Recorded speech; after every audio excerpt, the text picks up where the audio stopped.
think if you're not careful winning, you're not supposed to be in this sport. I'm a winner. I come out and try to win every single night. I feel like I'm the best two-way player in the world. JB, man on a mission. Well, Jaylen Brown is having a career year. What a sensational pass. Unguardable. Nikola Jokic is ruling the court. Superstars out. As he's having another historic season.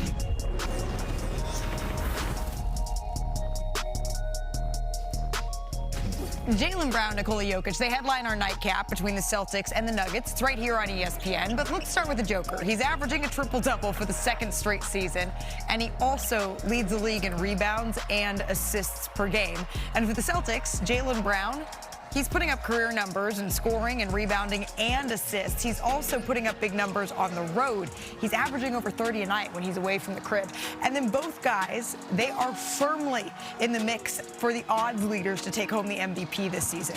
Jokic has the second best odds and Brown has the fifth best odds. But you know me, I'm not interested in the odds makers. I'm not even sure, Wendy, I would be interested in your list, although maybe. But I know I'm interested in Big Perk's big list of MVP candidates. You're damn right. Hello, world. And listen, this list is going to have a lot of people in their feelings, but guess what?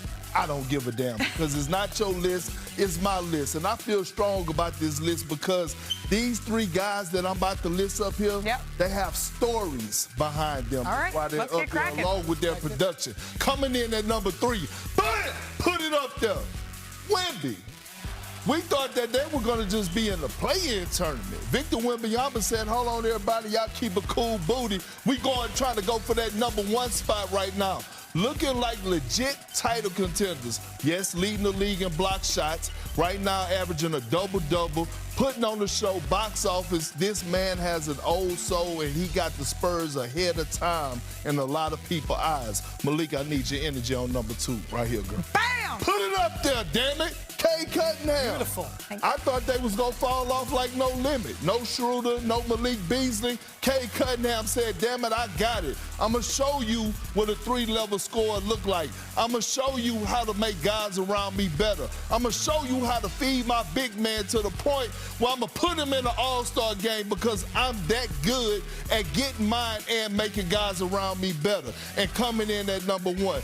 Wemby, with that nice tie, you better come with it. There better be an Oklahoma City Thunder player here. It ain't better be nothing. It better be something that I want, damn it. Jaylen Brown, the best two-way player in the game. Some people thought that they were going to be trying to get a lottery pick. This man said, hold on, let me show y'all. I'm capable of carrying the franchise. Right now, they're sitting at number 2 in the Eastern Conference. Statistically, he's the best two-way player in the game. The only player that's top 5 in scoring and the only player that's top 5 defensively in opponent field goal percentage. Again, don't get in your feelings because this is my list. All right, this is a list. For the list, may I invite you guys over here where you will be educated in the way I see it. Now, Perk, I don't know if you're aware, but first place since the beginning of the season in the whole league, the Thunder, Shai Gilgeous-Alexander putting up 30 like it's nothing. Have you seen Nikola Jokic's stats? He's leading the league in assists and rebounds, having the best shooting season of his career. Luka Doncic leading the league in scoring, carrying the Lakers all those clutch games. If they didn't have him, where would they be? Victor Wembanyama, probably the best value pick in this because he's got a chance to move up that list. I do respect Kate at number 2, though. That's well done. I do think that this represents a divide and a push and pull that voters of the MVP are feeling right now. Can I just say, I respect Jaylen Brown, but I do not think he is being underrated. In the straw poll that Tim Bontemps put out with MVP last week, he was 6th. He's never been higher. He went from 9th in December to 6th. A couple of those guys in front of him may end up, missing some games and get knocked out. He's a max player. He's a finals MVP. He's been all NBA. He has been totally given his flowers throughout this entire season. It is not a crime to say that this guy is so good that he is 6th in MVP voting, and he's got a real chance to keep moving up. It most definitely is a crime, Wendy. It's a felony if you want me to be exact. We're talking about a guy right now that is carrying the team. Their win total coming into the season was 41. They're going to surpass that probably before the end of this month. In the voting. Okay, that's too low. He's the best two-way player in the game. And again, when you talk about the story, the story. Well, I'll give you that. The story matters, Wendy. And it almost takes me back to when KD left Oklahoma City. We thought Oklahoma City was dead bird, tall grass, and Russell Westbrook said, hold on, I'm going to come give you this 30-point triple-double and keep this team in the postseason.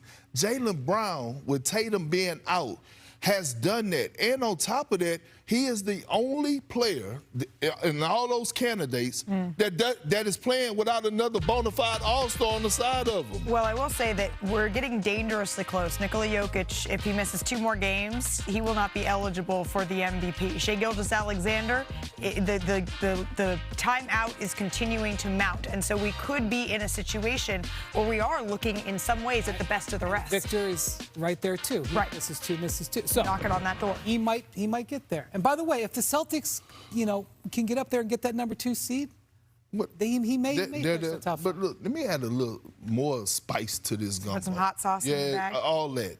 That swagoo sauce. You got that swagoo season in Louisiana. Y'all might want to try it. But Jaylen Brown is on the verge of being one of the best two-way players in the history of the Boston Celtics.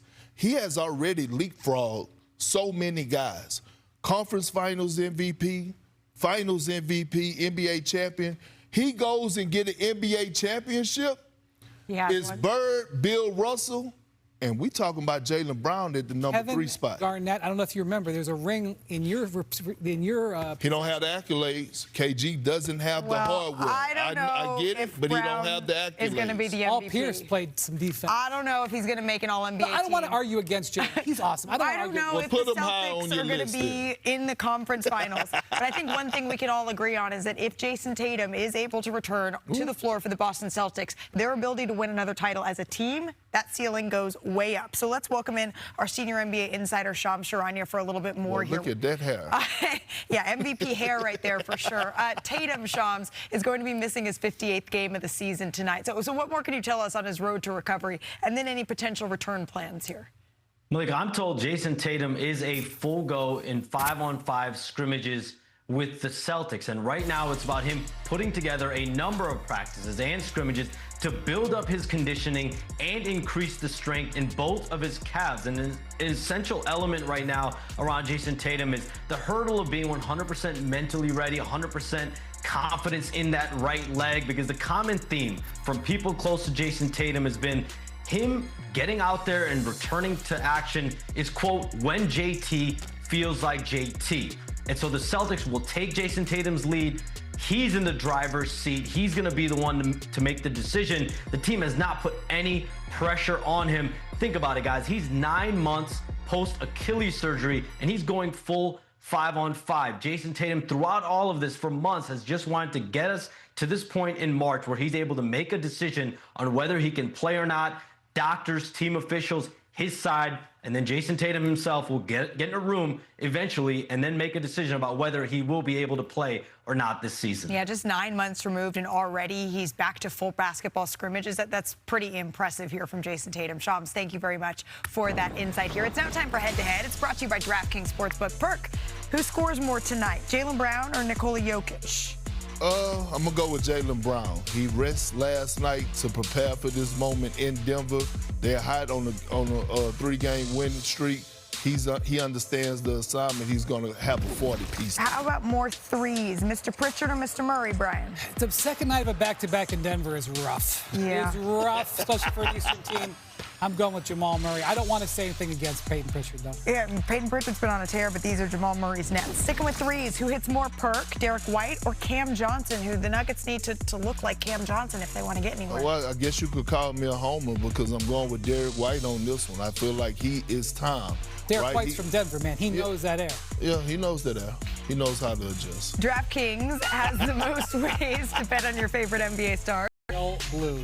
That doesn't count out the teams, though, squaring off in our nightcap. Take a look. The Nuggets, the Celtics, they were the last two teams, of course, before Oklahoma City to raise the banner, and they have their sights set on doing so again. 4 of the 6 squads that have the best title odds, they are playing on ESPN tonight. So no time to waste here, friends. Let's get out and run and take a look at how exactly they can make that happen. Why don't we start with the favorites, shall we? Why can the Thunder, Perk, be the first team to repeat since the 2018 Warriors? Because as you can see after the All-Star break, Malika, 3 straight wins, getting their feet hot. They don't have SGA, no J-Dub.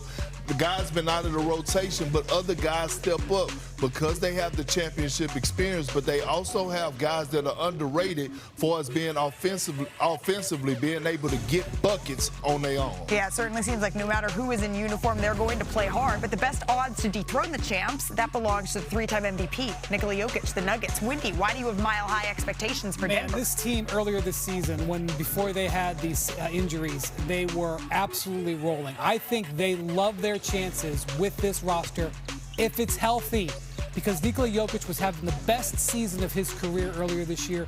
That knee injury has set him back a little bit, but there's no reason why this team can't recapture that in time for the playoffs. Okay, but how about out east? Nobody, Perk, has a better title odds than the Boston Celtics. Do you believe, share voice, in Boston? You're damn right I do, and part of me is being biased, but the other part is keeping it real. Look, this team has the most championship experience in the Eastern Conference. When you look at their core guys, look at their coach and Coach Mazzulla, they play hard on both ends of the floor. They have that unique offense that is still unpredictable and hard to stop, and is led by Jaylen Brown. And then there are the Pistons. They're winners of 8 of their last 10. Detroit had that 4.5-game lead in the East. They have a chance to take back ownership of the best record in the NBA with a win tonight against OKC. And this Pistons team, they're having their best season in years. We know that. But take a look at the numbers that they're putting up, because they're not just great for this year. They're historic. This year's Pistons squad has the highest point differential in franchise history. And yes, that means it's better than any of the 3 championship seasons that we have seen Detroit have. And Wendy, I don't know that when we were coming into the season, anyone had this game tonight circled as a battle of the best records in the NBA. And yet here we are. How is Detroit in this position? Well, they've had this whole week circled for a while because they had a series of tests. First, they played the Knicks last week in the Garden, slapped them around. Then they get the Spurs earlier this week on Monday. Yep. Ooh, reality check. Couldn't quite get hands there. off, hands off. So tonight they get the Thunder. Friday, Cavs come into the Motor City. Yep. So they are testing themselves right now. I know they've been sitting in first place. Did you see those odds, though, Perk? Vegas doesn't believe in them. And after on Monday, some people may question, Cade had the worst game of the season in that premium game.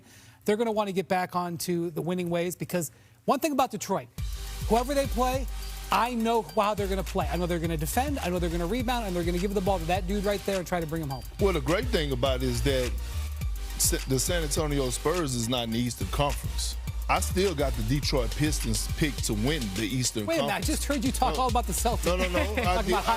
No. But I didn't say I had them favored. I just gave them some flowers. It's okay. Valentine's just passed. I could give out some flowers. I didn't give you yours yet. Okay, I was giving my discount. Malika. But here's the thing.